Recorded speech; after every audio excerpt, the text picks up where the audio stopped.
억울하게 죽은 여자의 한을 풀어준 사또. 오늘의 이야기는 경상남도 밀양 영남루에 얽힌 전설로 아랑전설입니다. 억울하게 죽은 원령이 자신의 원한을 풀고 나니 마을에 생겼던 기상천외한 일들이 모두 사라졌다는 이야기입니다. 전해지는 이야기는 다음과 같습니다. 옛날 밀양에 한 사또가 사랑했던 아내를 잃었습니다. 그에게는 이제 첩과 며느리, 그리고 죽은 아내를 꼭 닮은 귀한 딸 아랑이 있었습니다. 딸은 태어난 지 몇 개월 만에 어미를 잃고 유모 손에 자랐기 때문에 유모를 제 어미처럼 생각했습니다. 그런 아랑은 유모와 별땅에서 살았습니다. 밀양 사또는 죽은 아내를 잊지 못했기 때문에 특히나 이 딸을 끔찍하게도 아꼈습니다. 그런데 어느 날 갑자기 딸과 유모가 온데간데 없이 사라져버렸습니다. 사또는 즉시 관아의 포졸들과 함께 이내 마을을 샅샅이 뒤졌지만 끝내 딸과 유모를 찾을 수는 없었습니다. 그렇게 식음을 전폐하다가 정신을 잃은 사또는 결국 미쳐버려서 희죽희죽 웃기도 하고 마구 떠들어대다가 고함을 지르며 온 마을을 뛰어다녔습니다. 이에 부득이하게 사또직도 잘리게 되어 결국 그는 서울로 돌아갔습니다. 하지만 얼마 지나지 않아 사또는 세상을 떠났습니다. 한편 밀양에는 그의 뒤를 이어 신임 사또를 뽑았습니다. 그런데 밀양의 새로운 사또에게 이상한 일이 발생했습니다. 사또로 부임을 받고 밀양에 온 다음 날 관사에서 혼자 죽어있던 것입니다.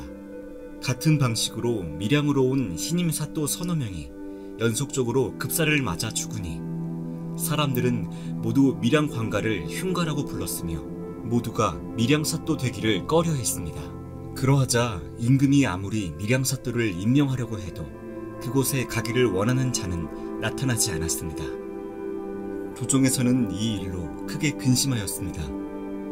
그래서 어느 날 현직 관리와 전직 관리들을 대궐안에 모두 불러 지원자를 찾기로 했습니다.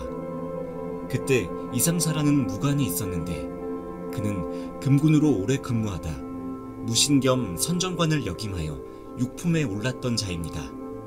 하지만 그는 부모님이 돌아가실 때 관직을 그만두었기에 민간인으로 산 지 벌써 20여 년이 된 사람이었습니다. 그의 나이가 이미 60에 가까웠지만 그는 춥고 배고픈 생활을 계속하였습니다. 옷 한 벌로 10년이 넘도록 살았고 밥도 사나흘에 한 끼 간신히 먹을 정도로 아주 궁핍한 생활을 했습니다. 그 탓에 문 밖에도 나가지 못했기에 궁궐의 명사나 재상들 중 누구 하나 아는 사람이 없었습니다. 그런 그가 궐에서 밀양사또에 관한 이야기를 듣고 자기 아내에게 가서 이야기했습니다. 밀양사또 자리에 지원하고 싶은 마음은 굴뚝 같지만 죽는 것이 무서워서 차마 갈 수가 없군요. 그러자 아내가 말했습니다.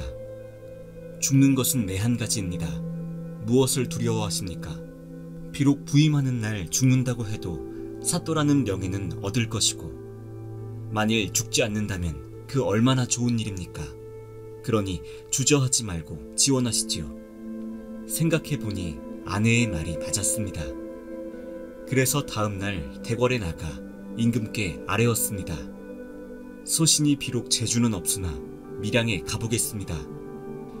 임금님이 가상하게 여겨 그날 바로 밀양사또에 임명되었습니다. 하지만 이상사는 집에 돌아와 후회하며 탄식을 했습니다. 비록 당신 말을 따라 지원하긴 했지만 나는 분명히 죽을 것이요. 그래도 사또라니 죽어도 한은 없지만 집안 식구들이 걱정이요. 부인이 말했습니다. 이전 사또들이 죽은 것은 모두 그들의 운명일 뿐입니다. 귀신이 어떻게 사람을 죽일 수 있겠습니까? 서방님이 계속 걱정하시니 저도 함께 가겠습니다. 그리하여 아내를 데리고 짐을 챙겨 밀양으로 출발했습니다. 그렇게 밀양에 도착하니 부하들이 차례로 나와 사또 내외에게 인사를 올렸습니다.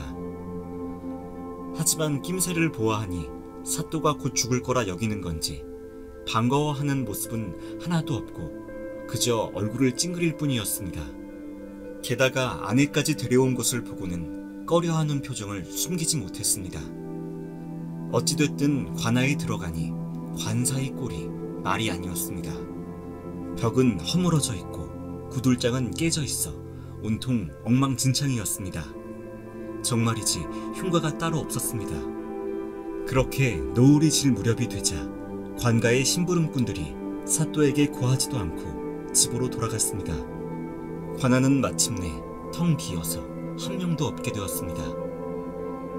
정적을 깨고 부인이 말했습니다. 오늘 밤은 정말 무서울 것입니다.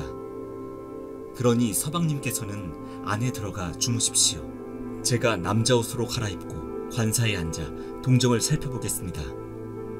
사또의 아내는 촛불을 켜고 혼자 앉아 있었습니다. 시간이 흘러 밤 12시쯤이 되자 갑자기 음기 가득한 바람이 어디에선가 불어와 촛불이 꺼지고 한기가 뼈에 사무쳤습니다.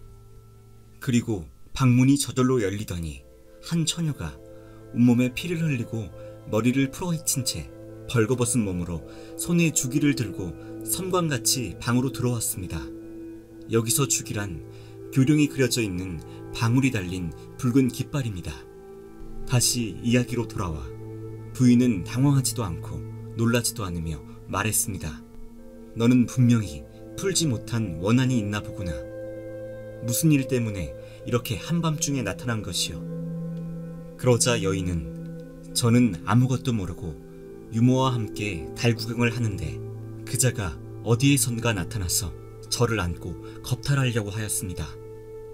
또한 제가 저항하며 울부짖으니 갑자기 저를 칼로 찔러 죽이고 관가의 뒷산에 묻었습니다. 그렇게 여인은 자신의 억울함과 그간의 사정을 설명했습니다.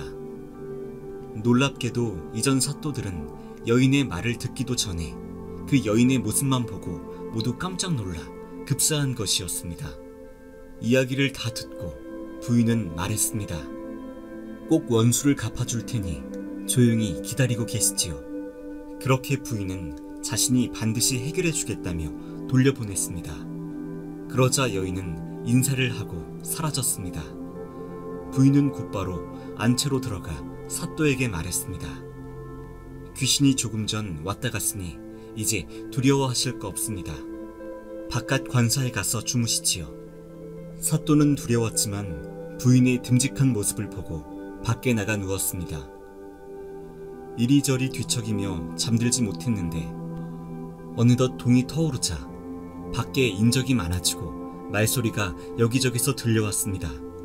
창밖을 내다보니 아전, 군교, 관노, 통인배들이 멍석과 빈 가마니를 들고 모여서 이야기를 나누고 있었습니다.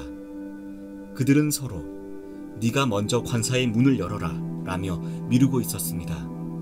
사또는 의관을 바르게 하고 앉아 창을 열고 말했습니다. 무슨 일이길래 이렇게 시끄러운거? 들고 있는 것들은 무엇이냐?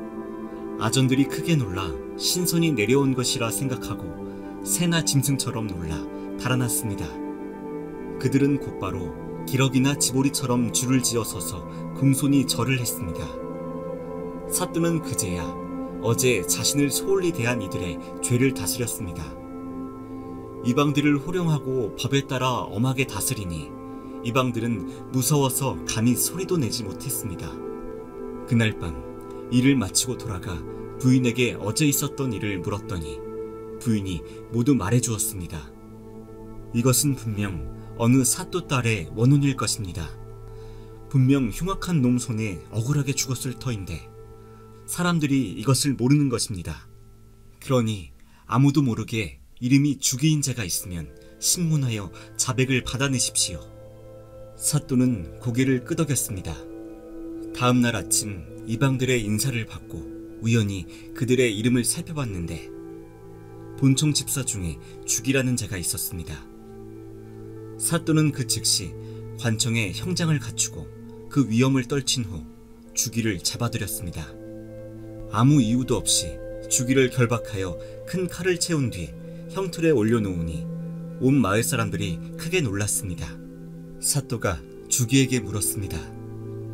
이전 사또의 딸이 어디에 있는지 너는 반드시 알고 있을 터. 맞기 전에 순순히 불거라. 사또로 부임한 내가 죽지 않아 사람들은 모두 나를 신선이라 부르며 두려워하고 있으니 네가 감히 어찌 나를 속일 수 있겠는가. 하물며 죽이는 큰 죄를 지었으니 사람들은 몰라도 스스로 마음속으로 항상 불안해하며 살았습니다. 이렇게 잡혀오고 나니 정신이 나가 얼굴이 흑빛으로 변한 터였습니다. 주기는 감히 숨길 생각도 못하고 전후 사정을 하나하나 상세하게 고하였습니다. 이전 사또가 영남루로 행차를 나갔다 올 때 주기라는 자는 그 사또의 딸의 모습을 보고 탐내고 있었습니다. 그리하여 여인이 어머니처럼 따르던 유모에게 많은 뇌물을 건네고 후원에 있는 대나무 누각에 나오게 했습니다. 대나무 누각은 몹시 구석진 곳에 있어 사람들의 눈에 띄지 않는 곳이었습니다. 그리고 부녀자들이 종종 달을 보러 나오는 곳이기도 했습니다. 주기는 그렇게 대나무 숲 속에 몸을 숨기고 있다가 갑자기 뛰쳐나와 처녀를 껴안고 숲속 깊은 곳으로 들어가 겁탈을 하려고 했다고 합니다. 그렇지만 여인은 울부짖으며 끝내 몸을 허락하지 않았고 도저히 안 되겠다 싶어 칼을 빼들고 여인을 찔러 죽였다는 것입니다. 또 입을 막기 위해 유모까지 죽이고 담을 넘어가 권가 뒷산에 안매장했다는 것이었습니다. 그리하여 여러 해가 지났고 그렇게 이 사건의 진상을 아는 이는 아무도 없었던 것이었습니다. 주기의 자박에 따라 사또는 정식으로 가명에 이 사건을 보고했고 그날로 주기를 때려 죽였습니다. 처녀의 시체가 묻힌 곳을 파보니 얼굴색이 살아있는 것 같았고 여기저기 핏자국이 선명했습니다. 사또는 처녀의 의복과 관을 준비해 시신을 수습하고 본가에 연락했습니다. 그리고는 시체를 들고 나가 선산 앞에 장례를 지낸 뒤 이러한 사건이 발생하지 않도록 대나무 누각을 부숴버리고 대나무 숲을 베어버렸습니다. 그리하여 마을은 드디어 안정을 되찾았고 밀양의 사또가 신통하다는 칭송이 전국에 떠들썩해졌습니다. 그렇게 사또는 변방의 방어사와 병사, 수사를 옮겨 다니다 평안도 통제사까지 이르게 되었습니다. 사또가 어디를 가던 밀양의 소문이 함께 따라다녀 명령을 하지 않아도 부하들이 알아서 일을 하고 예를 갖춰 아주 편하게 잘 다스렸다고 합니다. 지금도 영남루 밑에는 아랑의 혼백에게 제사를 지냈던 아랑각이 있고 밀양 아리랑 역시 이 영남루 비화에서 영향을 받았다고 합니다. 오늘의 이야기, 아랑이라는 여인의 한을 풀어준 이상사와 그의 부인이 정말 대단하다고 생각되는 이야기였습니다. 특히 그의 부인의 담력과 결단력이 눈에 띄는 이야기가 아니었나 싶습니다. 오늘의 이야기는 여기까지입니다.